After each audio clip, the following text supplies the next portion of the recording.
Assalamualaikum warahmatullahi wabarakatuh.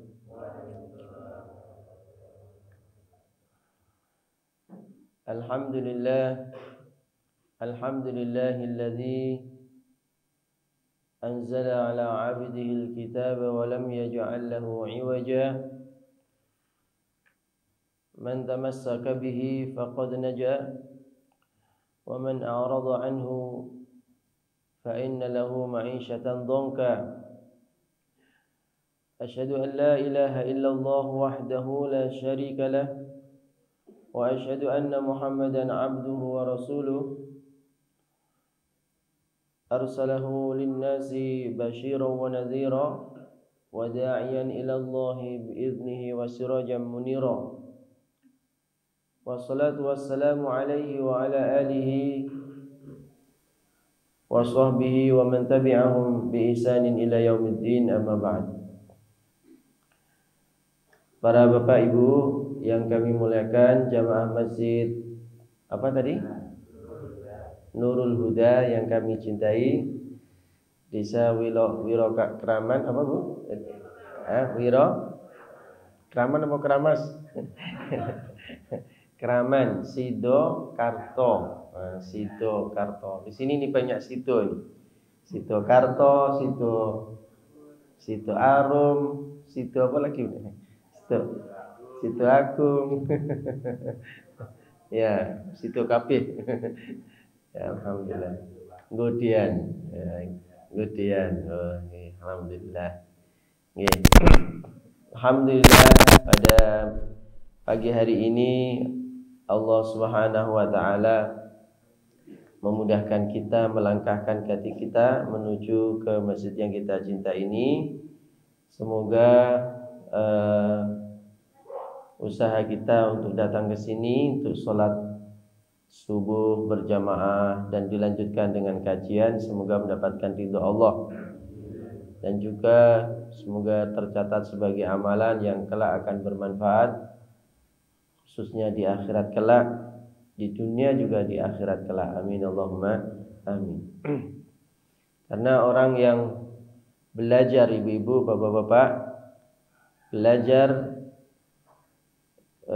agama, mempelajari Al-Quran, ayat-ayat Allah, apalagi dia keluar dari rumahnya memang tujuannya adalah untuk mencari ilmu Allah, maka dia keluar dari rumahnya menuju masjid, maka dia mempunyai pahala jihad fisabilillah. Maka antum-antum ini disebut dengan pejuang sholat subuh. Pejuang sholat subuh berpahala, insyaallah berpahala haji, juga berpahala jihad fisabilillah. Sudah pada haji apa belum ibu-ibu? Sudah ya? Ya, bagi yang sudah. Semoga yang belum, semoga dimudahkan oleh Allah untuk haji ya. Minimal ketika kita belum haji sebenar-benarnya, kita telah melakukan amalan yang berpahala haji. Banyak yang berpahala haji umroh dan berpahala jihad fisabilillah, walaupun tidak perang dan walaupun tidak pergi haji ke Mekah, tapi pahalanya orang yang jihad fisabilillah juga pahalanya orang yang haji dan umroh ya. Di antaranya adalah pergi ke masjid, kemudian sholat subuh berjamaah, kemudian berada di masjid sampai syuruk, kemudian dia sholat syuruk dan isyraq ya, 2 rakaat. Nanti ketika sudah terbitnya matahari, insyaallah dia mendapatkan pahala haji dan umroh secara sempurna. Ibu-ibu, bapak-bapak yang kami muliakan, hari ini kita temanya adalah solusi. Al-Quran adalah solusi kehidupan kita. Jadi Al-Quran adalah warisan Rasulullah sallallahu alaihi wasallam yang paling besar. Rasulullah sallallahu alaihi wasallam meninggalkan dunia ini tidak meninggalkan apapun, tidak meninggalkan warisan harta ya. Beliau tidak mewariskan kepada kita harta yang banyak. Tapi Rasulullah SAW itu membekali umatnya dengan satu kitab yang disebut dengan kitab Al-Quran. Dengan kitab Al-Quran inilah nanti umat manusia, umat Nabi Muhammad SAW ini diharapkan menjadi umat yang terbaik, umat yang paling mulia, umat yang selalu lurus, umat yang selalu dalam keadaan bimbingan Allah, sehingga mereka selamat dunia akhirat, juga mulia dunia akhirat. Makanya dalam hadis Nabi sebutkan al-ulama warathatul anbiya wa innal anbiya lam yuwarrithu dinaran wala dirhaman wa innama warrathu al-ilm. Sesungguhnya ulama itu para pewaris nabi, dan para nabi itu tidak meninggalkan warisan berupa dinar dan dirham, akan tetapi mereka mewariskan ilmu. Ilmu di sini adalah Al-Quran dan hadis. Begitu juga dalam hadis disebutkan juga taraktu fikum amrayni lan tadillu abadan ma tamassaktum bihima kitabullah wa sunnatu nabiyhi. Jadi Nabi pernah bersabda, aku telah meninggalkan dua perkara, kalian tidak akan pernah tersesat selama-lamanya selagi kalian itu berpegang teguh dengan keduanya, yaitu yang pertama adalah Al-Quran, yang kedua hadis Nabi Sallallahu Alaihi Wasallam. Sampai sini bisa dipahami ibu-ibu, bapak-bapak? Ya. Kalau bahasa Jawanya, "Are you understand?" gitu. Jawabnya understand gitu. Ya. Jadi itulah keagungan dari Al-Qur'an. Dalam hadis Rasulullah pernah bersabda, "Innal Qur'ana ma'dubatullah." Sesungguhnya Al-Qur'an itu adalah hidangan Allah. Kenapa ibu-ibu?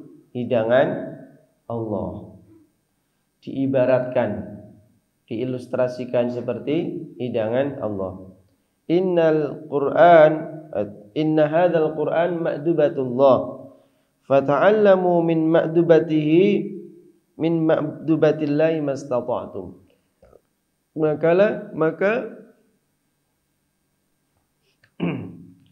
Maka belajarlah Al-Quran mastata'tum, min ma'dubatihi mastata'tum. Ambillah hidangan Allah ini semampu kalian. Semampu kalian. Ini hadis untuk memotivasi para umatnya Nabi kita, kita ini itu untuk selalu belajar Al-Quran. Hadis riwayat Imam Ibnu Abi Syaibah dalam kitabnya Al-Musannaf. Ya. Ibu-ibu, bapak-bapak yang kami muliakan, nah Al-Quran ini akan menjadi solusi, karena kita ini seperti ditinggalkan apa istilahnya kalau orang jimat, kayak seperti jimat dikasih jimat oleh Allah, Rasulullah SAW. Ini udah tak kasih satu ini, kamu pegang, selesai masalah insyaallah. Ya. Itu Al-Quran. Maka Al-Quran itu adalah solusi kehidupan kita. Hidup ini kan banyak masalah, banyak ujian. Ibu-ibu, bapak-bapak banyak masalah napa mboten? Banyak ya? Banyak napa mboten? Banyak ya, wis saking akahe ngataan mumet gitu. Ya. Ya itulah manusia mesti diuji dan banyak masalah. Kalau nggak mau diuji nggak usah jadi manusia, jadi batu aja.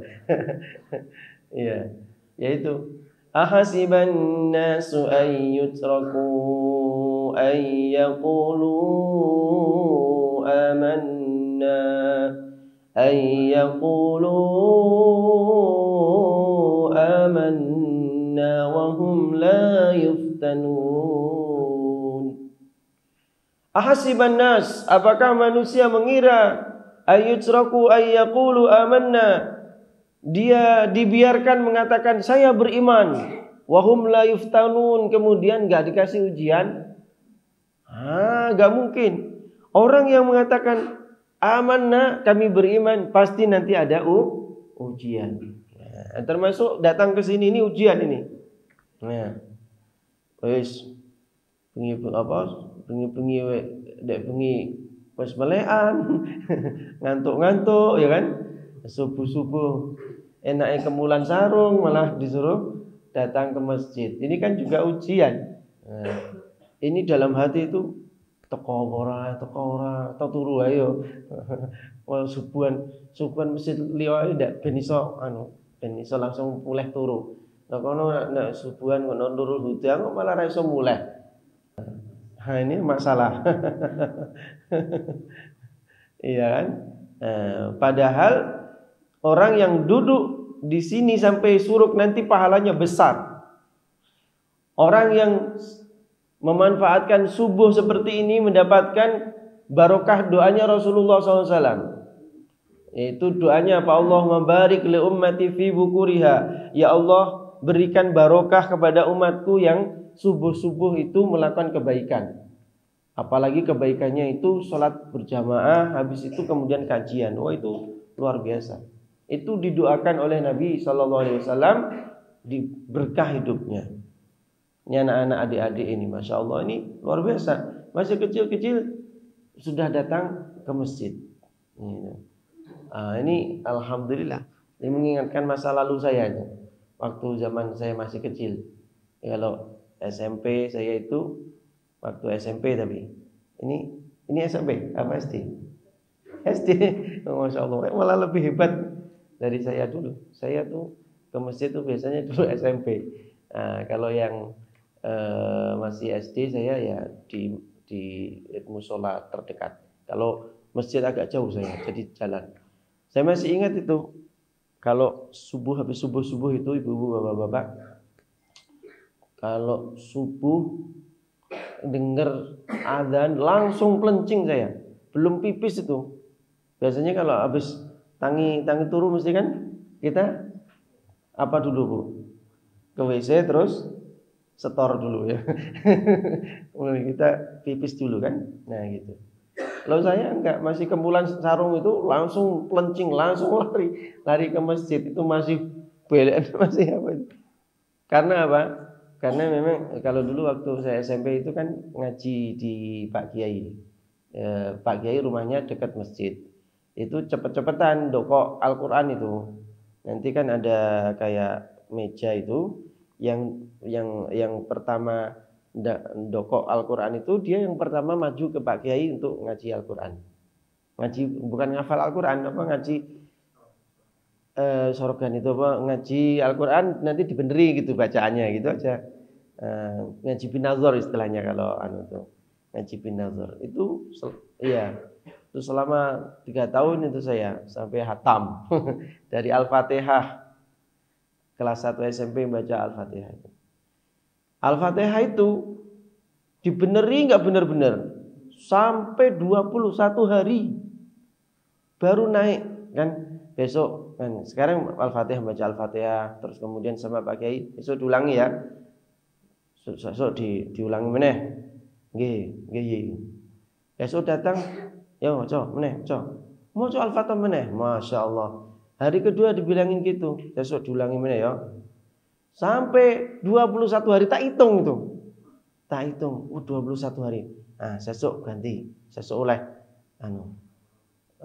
kalau modelnya di tempat kami dulu tuh setelah Al-Fatihah tuh baca tahiyat. Tahiyat. Baru tahiyat, baru setelah itu nanti baru An-Nas. Jadi karena beliau mempunyai kebijaksanaan bahwasanya kalau orang sholat itu kan yang rukun wajibnya itu kan baca Al-Fatihah sama tahiyat. Yang wajib itu dua Bapak-bapak. Jadi Al-Fatihah sama tahiyat itu wajib hukumnya, ya. Tapi kalau subhanallah wa bihamdi, subhanallah wa bihamdi, subhana rabbiyal a'la wa bihamdi, subhana rabbiyal azimi wa bihamdi, kayak seperti itu kan sunnah itu. Kalau misalkan enggak kan ya enggak dosa, enggak mempengaruhi kesahihan daripada salat. Tapi kalau enggak baca Al-Fatihah, salat sendiri, kalau salat sendiri ya. Kalau salat bersama imam ya imamnya enggak baca Al-Fatihah ya semua enggak sah. Nah, kan? Atau enggak betul salat Fatihahnya. Nah, itu kan. Makanya sampai dibenerin sampai 21 hari dipastikan supaya kalau membaca Al-Fatihah itu benar. Subhanallah. Itu kemudian dibaca At-tahiyyatul mubarakatus shalawatut thayyibatu lillah. Ya, lanjut. Assalam. Itu sampai asyhadu an la ilaha illallah asyhadu anna muhammadar rasulullah kemudian salawat. Dah. Habis itu dinyatakan bacaannya sesuai dengan makhraj, dah langsung pindah besok An-Nas. Bismillahirrahmanirrahim. Qul a'udzu birabbin nas. Kurang dengung. Kalau dengung tuh biasanya harus kelihatan banget sama guru saya itu. Birabbin nas. Ditekan dulu, tahan dulu. Subhanallah, luar biasa. Subuh-subuh itu. Alhamdulillah. Itu terus tiap hari cuman satu surah yang kalau pendek-pendek, kalau surah panjang tuh kadang-kadang bisa 2 hari.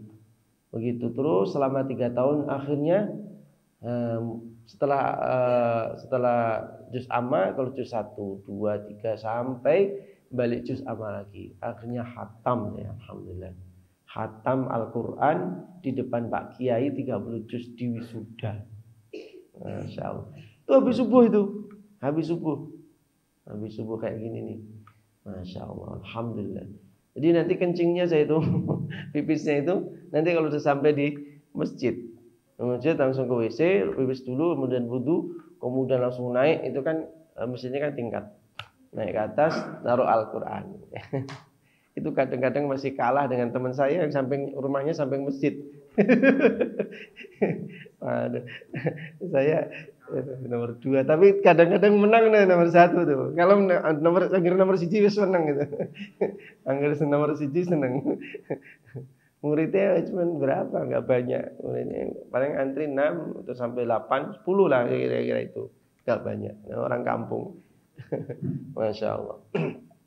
Ya, alhamdulillah dengan seperti itu ibu-ibu, bapak-bapak, kita itu tiap hari sholat subuh berjamaah seperti itu, akhirnya mendapatkan pahala, mendapatkan doa dari Rasulullah Sallallahu Alaihi Wasallam. Nah, akhirnya saya otaknya encer. Saya merasa otak saya encer tuh di waktu SMP itu. Masya Allah. Itu kalau guru tuh nerangkan, diucapkan sekali tuh saya tuh hafal. Definisi kayak gitu tuh. Hanya beberapa, ya 2 kali 3 kali lah. Nah, dia langsung hafal. Akhirnya, wah Masya Allah. Saya kalau sekolah nilainya 9, 10, 9, 8. Gak ada yang 6. Itu bagus. Ranking 1 saya. Ranking 1 di antara 3 kelas ABC. Akhirnya saya dapat beasiswa dari Kemenang. Itu dapat beasiswa sebanyak 20.000 waktu itu. 20.000, Masya Allah. Tapi 20.000 tahun sekian itu, Masya Allah. Itu saya bisa ngebosi teman-teman. Ayo, makan mie ayam. Tak bayarin. Karena mie ayam harganya cuma 2.000. Hanya 2.000. 2.000 atau 800 lupa saya. 800 kayaknya. Nah, itu tuh masih kecil saya. 800 perak. Jadi wong telu ya orang yang petang atus. Lumayan. Ya, ibu-ibu, bapak-bapak. Jadi itulah kita melewati ujian itu. Kemudian akhirnya kita mendapatkan hikmahnya, mendapatkan fadilahnya. Al-Quran begitu. Kita diuji oleh Allah Subhanahu wa taala. Al-Quran memberikan solusi. Nah, yang sering tuh orang diuji itu apa?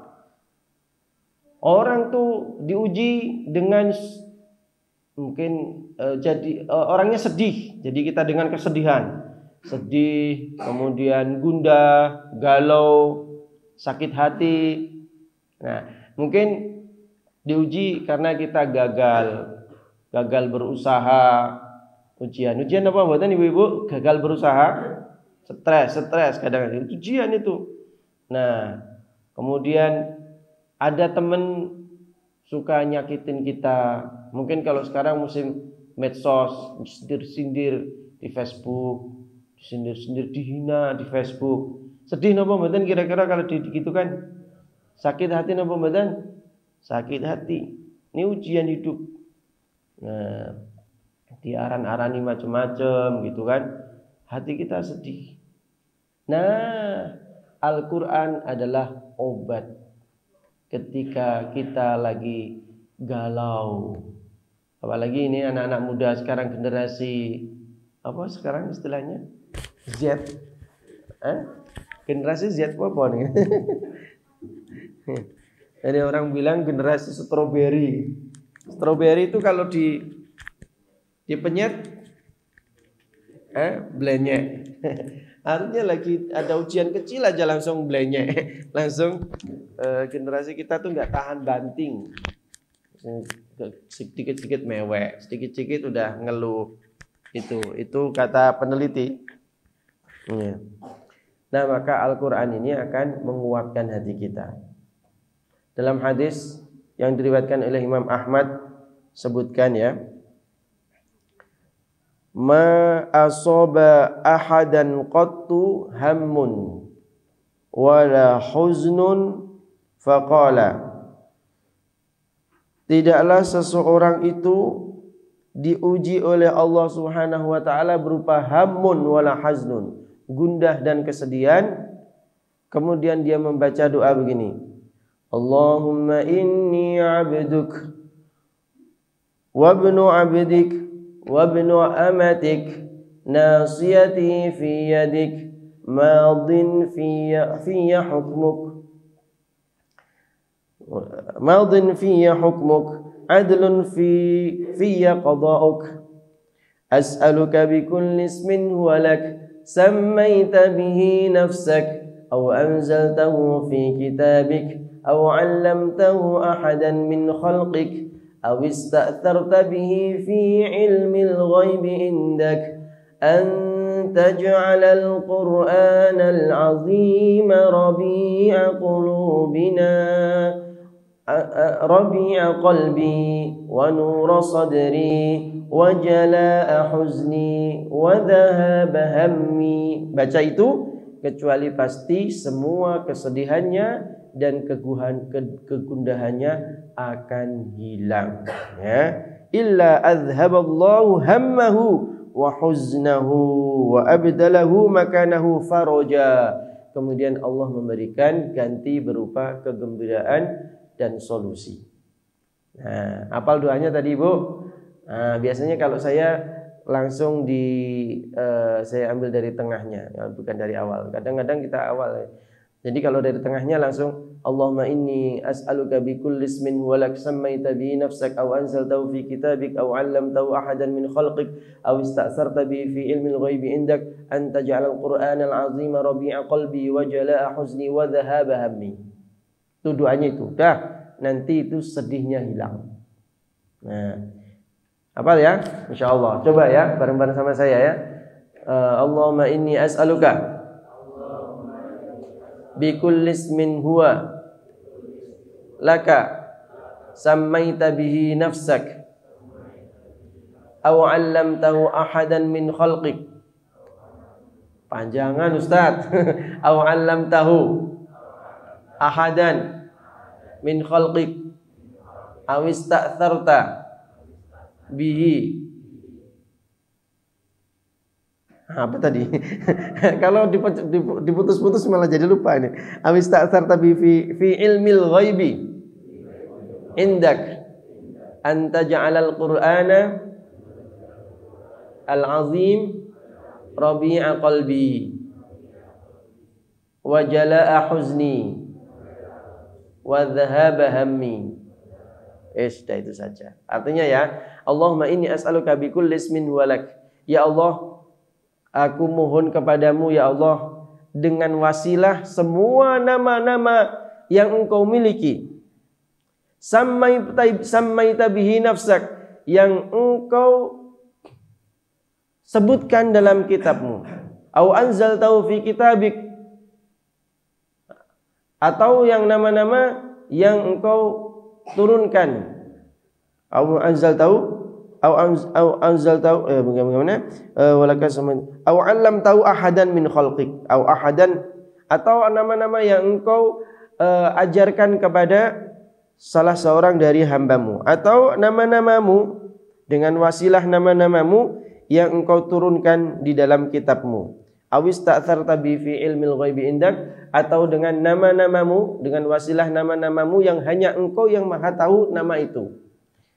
Mintanya apa saya ya Allah? Anta ja'alal Qur'anal azim, Engkau jadikan Al-Qur'an yang agung ini rabi'a qalbi, menjadi rabi' qalbi.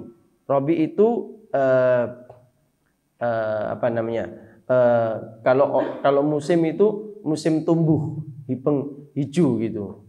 Jadi penyemangat hati.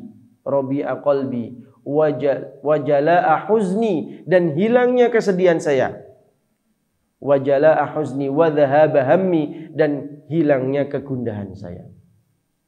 Jadi Al-Qur'an itu yang motivator, kemudian juga penyemangat, dan juga penghilang kesedihan dan kegundahan. Wajala'a huzni wa dhahaba hammi. Ini doa dan juga berupa pernyataan bahwasanya Al-Qur'an itu adalah penghilang kesedihan. Ya. Kadang-kadang kalau kita disakiti sama orang kan kepikiran terus. Pelariannya kemana? Kalau generasi orang-orang yang tersesat itu pelariannya ke miros. Minuman keras. Nah, kalau orang yang waras, dia itu pelariannya adalah ke Al-Qur'an. Ya, kita baca Al-Qur'an. Kalau bisa kita sambil renungi, nanti mikir, kita disakitin sama orang itu sudah nggak fokus mikir itu, tapi mikir Al-Qur'an. Akhirnya fokusnya terpecahkan. Dia udah berada di alam lain, di cerita-cerita Al-Qur'an itu, di dalam nikmatnya baca Al-Qur'an itu, akhirnya sudah lupa. Disakiti orang itu sudah lupa.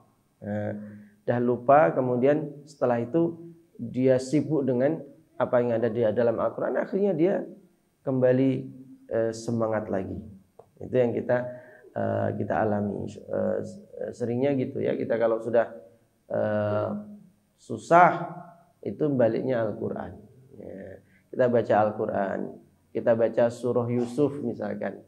Surah Yusuf itu ceritanya Masya Allah luar biasa. Mulai Nabi Yusuf mulai kecil, kemudian udah kecil aja sudah bermasalah, kemudian karena bermasalah dengan saudara-saudaranya, mau dibunuh sama saudara-saudaranya. Habis itu diselamatin oleh Allah, kemudian sampai masuk ke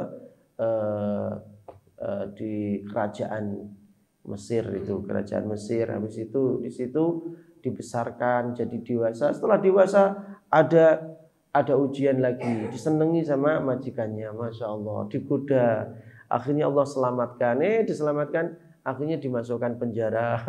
Wah, itu ceritanya panjang. Dan Masya Allah lika-likunya itu kalau kita cermati, wah Masya Allah, kayak nonton sinetron itu. Luar biasa. Itu belum lagi cerita-cerita yang lain. Banyak sekali. Sepertiga isi Al-Quran itu cerita. Sehingga menjadi tasliyah, menjadi hiburan bagi kita itu. Subhanallah. Ya. Para ibu bapak yang kami muliakan, Allah juga berfirman dalam surah Yunus tentang Al-Quran ini adalah obat dan solusi. Dalam surah Yunus ayat 57. Allah berfirman, Ya ayyuhan nasu qad ja'atkum mau'izatun mir rabbikum qad ja'atkum mau'izatun mir rabbikum wa shifaa'un lima fis sudur wa shifaa'un lima fis suduri wa hudan wa rahmatan lil mu'minin.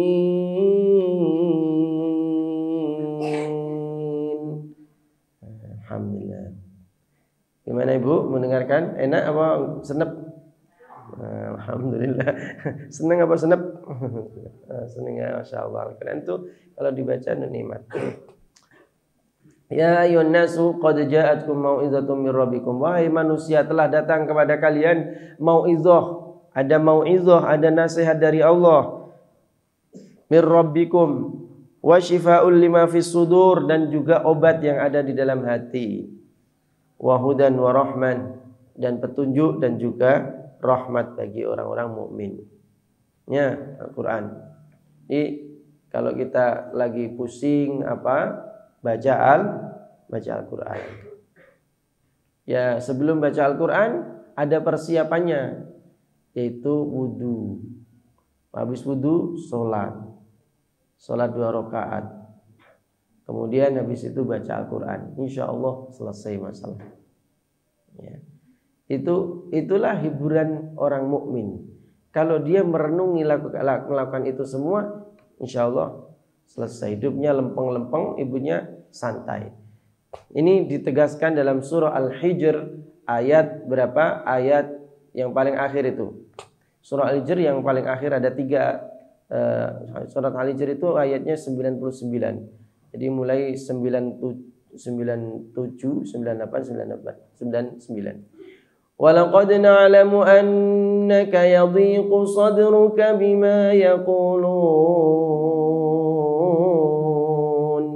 fasabbih bihamdi rabbika wa kum minas sajidin wa'bud rabbaka hatta ya'tiyakal yaqin. Surah Al-Hijr 97, 98, 99. Walaqad na'lamu annaka yadhiqu sadruka bima yaqulun. Sungguh kami tahu engkau sudah yadhiqu sadruka wahai Muhammad, dadamu sesek bima yaqulun, karena diejek banyak orang. Orang bilang engkau tukang sihir, engkau tukang tenung, engkau orang gila. Jadi Rasulullah itu diaran-arani, disebarkan, diviralkan. Ini orang gila, orang gila, orang gila, orang goblok. Nah itu. Orang majnun, tukang sihir. Walaqad na'lamu, kami tahu engkau sedih bima yaqulun, sebab ucapan-ucapan mereka.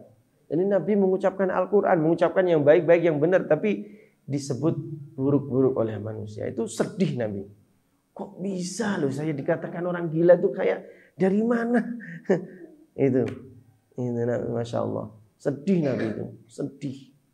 Nah, maka Allah bilang kemudian fasabbih bihamdi rabbika. Obatnya sedih adalah fasabbih, kamu membaca tasbih. Fasabbih bihamdi wa kum minas sajidin. Bacalah tasbih dan solatlah. Jadi ambil wudu kemudian solat. Wa'bud rabbak. Kalau solat itu berarti membaca Al-Quran di dalamnya. Wa'bud rabbaka hatta ya'tiyakal yaqin, dan sembahlah Allah sampai ketemu sesuatu yang yakin, yaitu kematian. Nah, dah. Itu Nabi itu obatnya itu yaitu wudu, salat, baca Quran. Udah. Ini obatnya kaum mukmin ketika mendapatkan kesedihan, dapat masalah. Nah, Ustadz saya nggak ngerti Al-Quran, nggak ngerti maknanya. Sudah baca saja nggak apa-apa. Nanti kalau pengen lihat maknanya, lihat terjemahnya. Wong Al-Quran itu gampang dipahami kok. Al-Quran itu disebut dengan muhkamat. Hunna ummul kitab, kebanyakan isinya muhkamat, gampang dicerna. Enggak seperti kitab filsafat yang bertele-tele, yang harus mempelajarinya harus sampai berat-berat gitu. Al-Quran itu gampang, ya gampang. Coba qul huwallahu ahad, Tuhan itu satu. Paham apa badan? Paham. Allahu somad, Tuhan, Allah adalah Tuhan bergantungnya seluruh segala urusan. Paham apa badan? Paham. Lam yalid wa lam yulad, Allah tidak beranak dan tidak diperanakkan. Jelas apa badan? Jelas. Walam yakul lahu kufuwan ahad, tidak ada yang sama dengan Allah. Jelas apa badan? Jelas. Minimal mana-mana yang pertama kali itu sudah langsung ketangkep. Memang ada makna, ada wa ukharu mutasyabihat. Memang ada Al-Qur'an yang mutasyabihat, yang samar maknanya. Samar atau ada dua, samar yang mutlak, samar yang tidak sampai saking samarnya tidak ada yang tahu maknanya kecuali Allah, tapi itu sedikit. Seperti alif lam mim. Itu apa artinya? Ulama pun nggak tahu apalagi kita. Kemudian ada mutasyabihat yang nisbi, maksudnya bagi kita tuh samar, tapi bagi ulama nggak samar. Nah ini ada ayat-ayat yang wa ukharu mutasyabihat, dan sebagian lagi adalah ayat-ayat yang samar maknanya, tapi ada yang samar nisbi ya nisbi. Kalau ulama ya nggak samar. Nah nanti tinggal tanya pada ulama maksudnya apa gitu. Ya. Walillahil masyriq wal maghrib fa aynama tuwallu fa thamma wajhullah innallaha wasi'un alim. Sesungguhnya Allah mempunyai barat dan timur, maka kamu kalau sholat kemana saja itu ketemu dengan Allah. Bingung apa? Mboten bingung. Bingung kita, maksudnya apa? Berarti sholat menghadap kemana-mana boleh. Nah ini mutasyabihat. Mutasyabihatnya nisbi. Ini kan berhubungan dengan asbabun nuzul. Asbabun nuzulnya adalah ada pertanyaan orang tentang orang yang enggak mengetahui kiblat, seperti orang yang ada di daerah tertentu yang enggak ada matahari dan yang enggak ngerti arahnya barat timur, enggak ngerti, atau berada di laut, mungkin di siang hari di laut enggak ngerti arah barat timur sehingga kiblatnya enggak ngerti. Orang yang bingung tempatnya enggak ngerti, enggak ada petunjuk, ya. Padahal waktunya sudah memepet, sudah mau habis, salat menghadap kemana? Ya jawabannya ayat ini. Allah punya barat dan timur, kamu menghadap kemana sesuai keyakinan? Kira-kira sana, ya sudah, itu sah insyaallah. Ya. Tapi kalau orang sudah tahu ini kiblatnya ke arah barat, menjeng dikit, kemudian malah salatnya menghadap timur, ya enggak sah lah. Nah, itu beda nanti Al-Qur'an yang lain. Wa min haitsu kharajta fawalli wajhaka syatral masjidil haram wa haitsu ma kuntum fawallu wujuhakum syatrah. Dimanapun kamu berada maka kalau sholat harus menghadap kiblat. Nah itu sudah jelas kan ini. Nah ini ayat yang mutasyabihat tapi nisbi, hanya seperti ayat-ayat sifat Allah itu juga mutasyabihat. Nah itu nggak perlu terlalu dipikir yang susah-susah. Kita mikir yang gampang-gampang saja. Nah, para ibu bapak yang kami muliakan, Al-Quran juga petunjuk kegelapan. Hudal lil muttaqin. Al-Quran adalah petunjuk bagi orang-orang bertakwa. Ketika dia nggak ngerti harus bagaimana kepada Allah, nah petunjuk ibadah ada semuanya. Nah, cara mulai cara sifatnya akhlak, sifatnya ibadah kepada Allah, kemudian cara cara wudu pun ada dalam Al-Quran, ya. Famsahu fahusilu wujuhakum wa aydiyakum ilal marafiq wamsahu biru'usikum ada. Kemudian cara tayamum juga ada. Kemudian cara menjadi orang-orang yang sabar juga ada dan seterusnya. Jadi pedoman hidup insyaallah. Nah, kalau orang lagi bingung maka Al-Quran sebagai pegangannya. Kemudian Al-Quran juga mencerdaskan IQ. B.J. Habibie itu dulu dia itu ketika ujian kuliahnya di mana B.J. Habibie? Di Jerman. Di Jerman beliau itu ranking 3. Ranking 1 dan ranking 2 adalah orang Yahudi. Nah, kemudian B.J. Habibie itu pengen tahu rahasianya kenapa orang Yahudi bisa mengalahkan saya. Maka dia kemudian bertamu kepada orang Yahudi yang ranking 1, ranking 2 itu. Maka dia ke situ nginep, ternyata malam-malam dia baca kitab. Kemudian setelah dilihat kitab apa? Ternyata kitab Al-Quran. Orang Yahudi itu malah baca Al-Quran. Loh, Dia bilang, inilah kunci kecerdasan saya. Malam-malam baca Al-Quran. Lah kemudian dia, lah saya ini orang Islam. Saya lebih berhak harusnya baca Al-Quran. Nah, akhirnya dia itu kemudian baca Al-Quran. Dan dia kecerdasannya langsung melejit. Nah gitulah, lebih cerdas dari biasanya. Jadi Habib itu punya kebiasaan 3. Satu, yaitu kalau setiap hari itu pasti baca 1 juz. Ya, one day one juz. Kemudian kalau Senin itu selalu puasa. Senin Kemis itu puasa. Kemudian beliau sholat malam. Nah ini akhirnya kunci menjadi cerdasnya B.J. Habibie. Ya. Saya kira itu yang kita bisa sampaikan. Sudah jam 5. Yang jelas siapa yang mendekat kepada Al-Quran dia akan mulia, akan terbimbing. Inna hadzal Qur'an yahdi lillati hiya aqwam. Allah akan membimbing dengan Al-Quran ini ke jalan yang lurus insyaallah, ya. Nah, kemudian juga orang yang mendekat Al-Quran juga pasti akan mulia. Inna hadzal Qur'an, Allah akan mengangkat derajatnya seseorang bihadzal kitab wa yadh'u biha akharin. Sesungguhnya Allah akan mengangkat derajatnya orang dengan Al-Quran dan akan menghinakan Al-Quran. Yang mendekat kepada Al-Quran akan dimuliakan. Jadi itulah Al-Quran pedoman hidup kita. Hendaknya seorang Islam dia itu sering dengan Al-Quran, sering bersama dengan Al-Quran. Kalau raket dengan Al-Quran, raket atau istilahnya apa kalau orang itu dekat itu ya dekat dengan Al-Quran, teman akrab ya istilahnya dengan akrab dengan Al-Quran, dan juga selalu punya target untuk membaca hariannya Al-Quran. Walaupun hanya 1 halaman, tapi rutinkan baca Al-Quran, insyaallah Allah akan memberikan banyak hikmah. Saya kira itu kita tutup. Billahi taufiq wal hidayah. Saya kira mungkin ada disambung pertanyaan enggak? Kalau enggak ya sudah. Ya, kalau sudah saya tutup. Billahi taufiq wal hidayah. Assalamualaikum warahmatullahi wabarakatuh.